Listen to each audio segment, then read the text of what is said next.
Christine here with Mailbag Monday, and this week I have a special guest because the question had to do with binging, or actually what can you do to make sure that you're not going overboard with your eating and yet still enjoying the foods that you love. And I thought, what better expert to ask than Melissa, who is the official rule breaker. If you haven't watched the Red Hot Fit Tip that we did together that takes you through how important it is to break rules, you can check out that video. I'll have a link for it right below.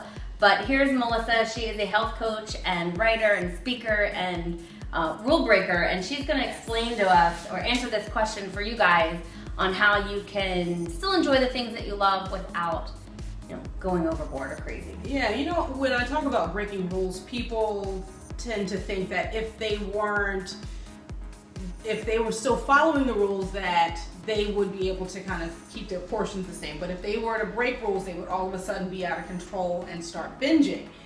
And so here's one of the ways that I use to not go overboard. So I don't measure food or anything like that. I eat what makes me feel good. And so one of the ways that I've been able to do this over the years is to get really connected with my body and the way I want to feel in my body.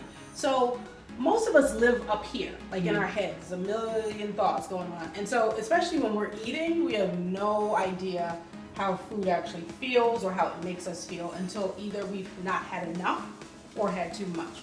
So one of the things that an exercise that I take my clients through is a simple question. I ask them, how do you want to feel every day? And so I ask them to spend 10 or 15 minutes just brainstorming all of the words that describe the way they'd love to feel physically, emotionally, mentally. And then narrow that down to maybe 4 or 5 words. The next step is just to figure out every day, what can you do or what can I do to get this feeling? So for example, one of my feelings is energy. I want to have energy throughout the day to do whatever I want. Work, play, surf on Facebook, which is not a good thing, but whatever. So the things that I do to have energy, I eat a really healthy, good, satisfying breakfast. I don't eat a lot of sugar in the afternoon because it causes me to crash and then I lose like 2 hours of work. And I exercise on a regular basis because that gets me totally pumped up. So when you know how you want to feel every day and you intentionally do things to create that feeling, you're more connected to yourself. And most of us know what it feels like to go overboard or binge. And that physical feeling of stuffedness or bloated or nausea, whatever it's not good. And so you look at your list. Do I want to feel nauseous today? Do I want to feel bloated today? The answer is probably no. So it seems oversimplified, but I'm telling you, it really allows you to get connected with how you want to feel. And it has to be like a regular daily practice for you to just get really tuned in to those feelings. Because if you know you want to feel energy, but then at 1 o'clock in the afternoon you eat 6 cookies and you are like in a coma till 4, that just goes against what you want. So it's a simple question. How do I want to feel today?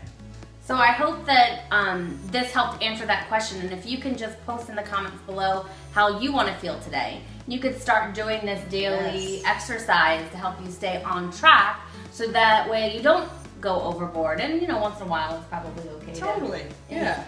If that day you don't really need to feel energized, maybe that day you do want to feel a little bloated and tired. So hopefully you enjoyed this Mailbag Monday. Make sure to share it with someone that you think that may benefit, and we'll see you next time for Mailbag Monday.